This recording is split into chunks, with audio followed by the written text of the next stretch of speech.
Isang freelance waiter ang naaresto sa isinagawang drug buy-bust operation ng Station Drug Enforcement Team ng Iloilo City Police Station 2 nito lamang ika-13 ng Enero taong kasalukuyan sa Barangay Rizal, La Paz, Iloilo City. Kinilala ang sospek na si alias Ronron, 38 anyos at residente ng nasabing lugar na itinuturing ng pulisya bilang high-value individual.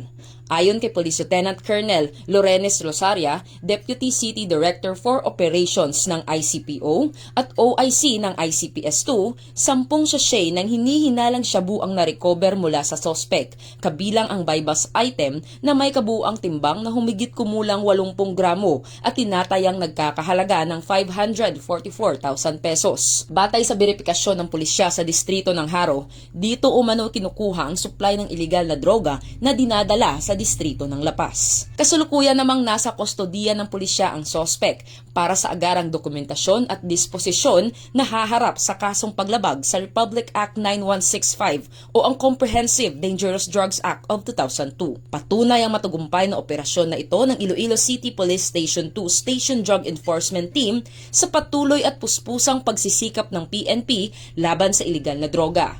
Bagong PNP para sa bagong Pilipinas, serbisyong mabilis, tapat at nararamdaman. Mula rito sa Western Visayas, ako ang inyong PNN Correspondent Patrolwoman Justin May Halyores, alagad ng batas, tagataguyod ng balitang pulis.